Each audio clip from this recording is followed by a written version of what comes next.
Hi Cancer! Welcome po sa ating channel. At ito ay inyong daily Gabay Tarot reading for November 24, 2024. Please be reminded kung nakaresonate kayo, comment down. Kung hindi kayo nakaresonate, ibigay niyo po sa iba kasi channel reading po ito. This is for you Cancer ngayong November 24, 2024.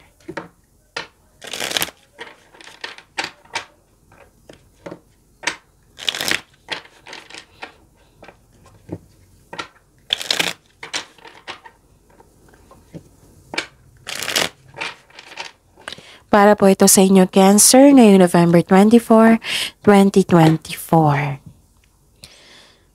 Okay. Maraming salamat po sa inyong patuloy na suporta at maraming salamat din po sa mga hindi nag-skip ng ads. Gamitin ang reading na ito bilang gabay lamang sa mga hindi pa nag-subscribe. Subscribe na po kayo at click bell notification para malaman nyo na may bago tayong video. Para sa mga gustong magpa-reading po, may lumabas dyan sa screen nyo ngayon. Panoorin nyo po at sundin ang instruction. Calling the attention sa mga suki ko dito na Cancer. Open na po inyong monthly Gabay Tarot reading for November 2024. May 6 months from now reading tayo at love life reading po. So message me Cancer for schedule. Maraming salamat po. Spirits Guide, mga ganap po para kay Cancer ngayong November 24, 2024. I need 3 cards po.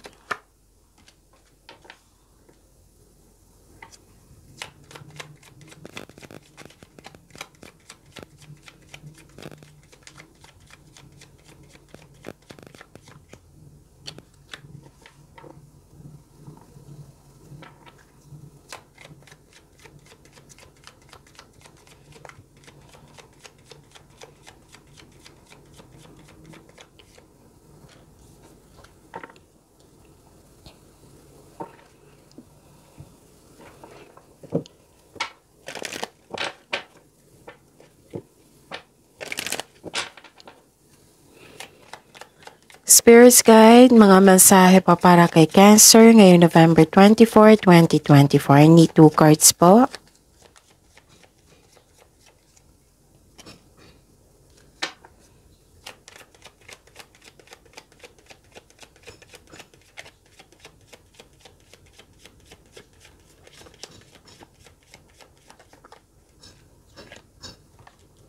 Okay. Cancer. Ngayong November 24, 2024, may nakita ko ditong personal growth, spiritual growth, may grupo ng tao na buong suporta sa iyo. Nakita ko rin dito na kung stress kayo the other day, the other week, or worried kayo, yung mabigat yung pakiramdam nyo, now, nagkaroon po ng recovery. Wow. Recovery po ito. Tapos may nakita ko ditong meeting, reunion, grupo ng tao nag-uusap, pwedeng public event ito or special event. Nakikita ko rin dito na nagkaroon po ng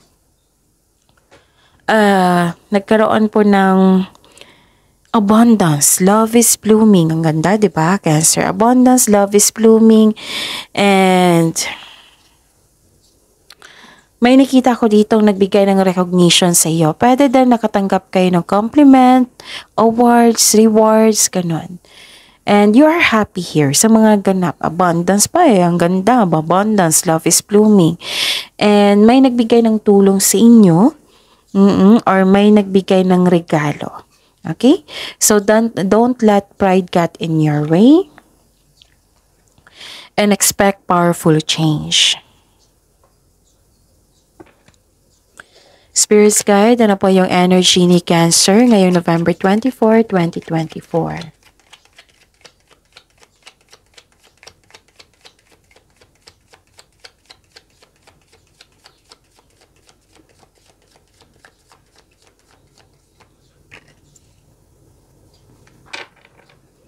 And the clarification of this card po.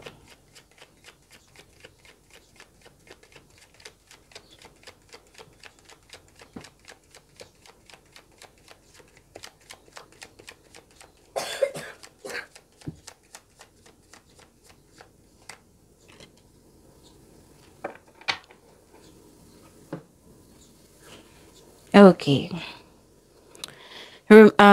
Sa mga may oras dyan, kung gusto nyo po, panoorin nyo po yung last 4 days Gabay Tarot reading nyo po. Like for example, napanood nyo ito ngayong November 24, 2024. Panoorin nyo po yung 23, 22, 21, 20. Kung may narinig kayo or may nakita kayong repeating message, meaning to say, pinupush yan ng card sa inyo kasi ang ilan sa inyo hindi pa binigyan ng atensyon. Na kung maaari din po, bigyan nyo po ng solusyon at aksyon. Remember, Cancer, at the end of the day, alam mo na ikaw lang taong may kakayahan at responsable na gumawa ng sarili mong katotohanan at kinabukasan. So, ano yung energy mo ngayon, Cancer?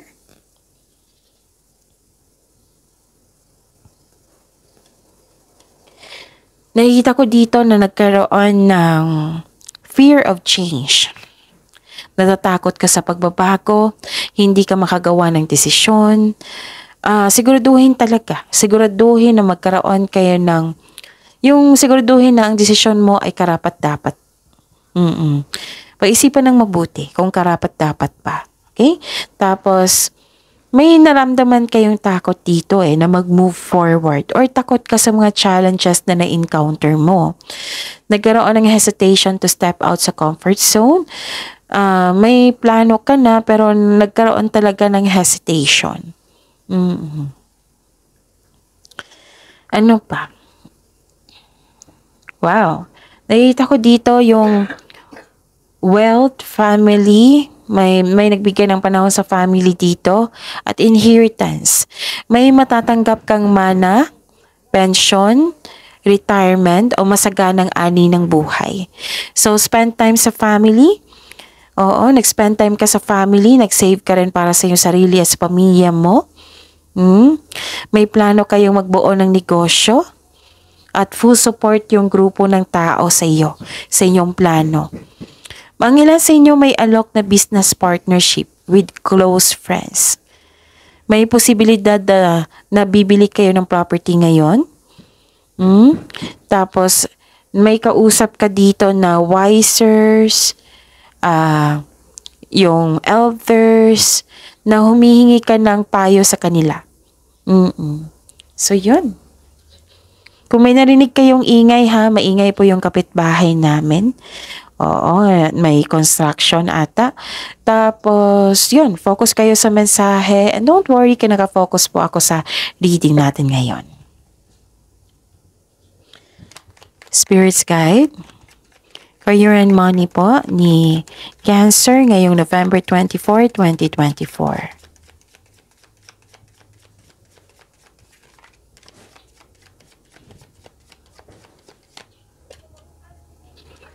And the clarification of this card po.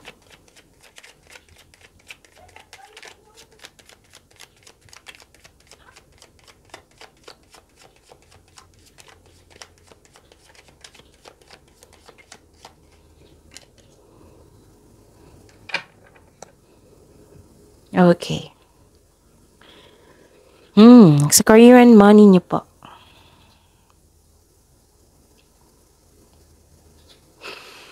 May nakita ko ditong drain po kayo. Okay? May sabi ang card nyo po dito na kung pwede iwasan nyo po.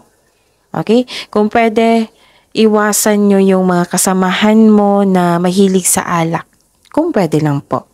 Pwede din na kasi may nakita ko ditong partying too much, may mahilig sa alak, may tension sa kaibigan na yung laman kanila ng chismis. Oo, pinag-usapan kanila. Pero alam mo to kasi may tension, may ganap na gossip, boundary issues, hindi kayo nagkaroon ng mabuting connection sa isang tao, na hindi kayo nagkaroon ng pagkakaunawaan. Okay? Pwedeng kasamahan mo ito sa trabaho, pwedeng kaibigan mo. So, mag-ingat kayo sa kanya. Tapos, may nakita rin ako ditong yung nakipag-inuman, nakipag-flirt, magkakaroon ng affair. So, mag-ingat talaga. Okay? So, ang advice dito, allow your intuition to guide you to what feels true for you. Pwedeng concern mo sa isang tao to or concern nila sa iyo. Ganon. Okay? Pwedeng concern ito sa iyo or sa isang tao. So, protect your Ano? Protect your inner peace. Isipin mo ang sarili mo. Okay? Know your worth, protect your inner peace, accept and move forward. Kasi baka ito yung dahilan na ma-distract ka sa mga ginagawa mo dyan, sa daily routine nyo, sa trabaho nyo. Okay? Dalawang card na kasi nagsabi dito na may tao na may masamang turing sa iyo. May mag-iingat sa taong may mali at masamang paratang sa iyo. Pwede din nagkaroon ng disbalance dyan sa career and money mo. So, this card advise you to find your voice and stay strong to your values. Basta panatilihin mo maging totoo. Sa kasabihan pa, with the right values, rewards comes. Okay? So, ano pa?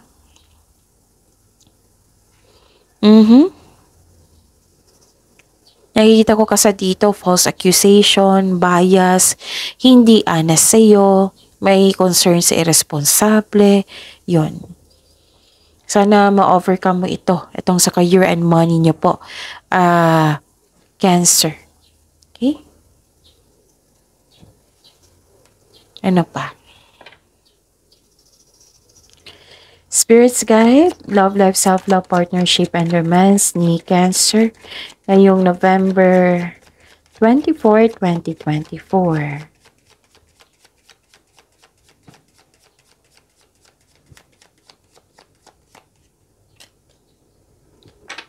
And the clarification of this card po.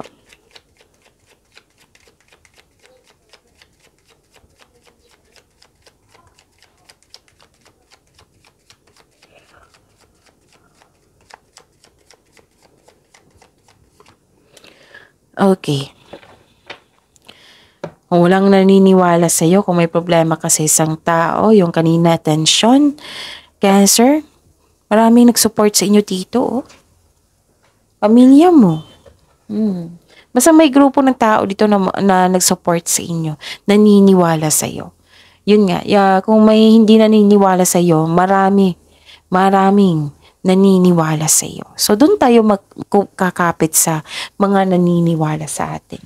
Okay? So, mag-ingat na lang po sa hindi totoo sa inyo. Kasi kitang-kita ko dito sa problema mo talaga to sa connection sa isang tao. Ma-distract ka nito and I'm hoping na wag kayong huminto. Mag-move forward po kayo. Okay? Laban lang po. Maraming salamat po sa patuloy na tiwala at suporta sa ating channel. At maraming salamat din po sa mga hindi nag-skip ng ads. Okay.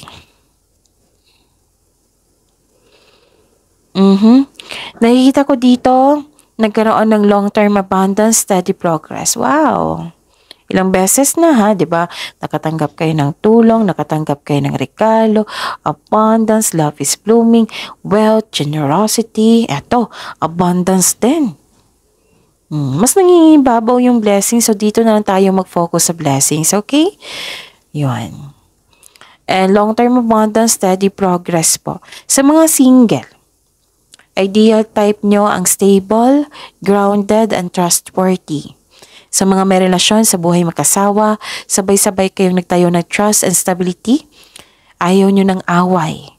So this card tells you na you need to take things slow if you want the relationship to last. Huwag nyong madaliin, lalo na sa kakapasok lang dito sa buhay relasyon, sa buhay pag-ibig. Huwag nyong madaliin. Okay?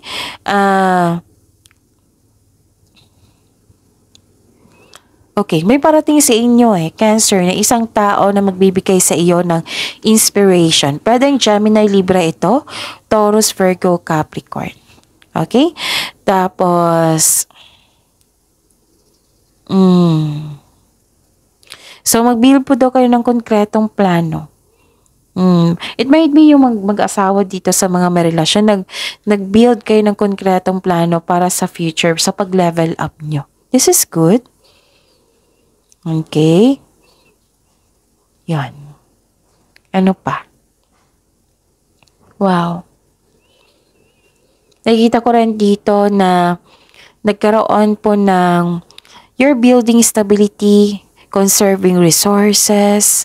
Para sa mga may relasyon sa buhay mag-asawa, isa sa inyo naghihintay na what I meant is nagkaroon kayo ng sense of stability, yung magiging handa. Dalawang card na nagsabi dito ha. Cancer, dalawang card na po nagsabi dito na naging handa kayo. Sense of stability, like, project. Like, for example, sa mga marelasyon dito, bago magpakasal, nag-ready kayo na mag-iipon kayo para pambili ng engagement ring, yung pang-iipon sa kasal, yung buying a property, or bago mag-start ng family.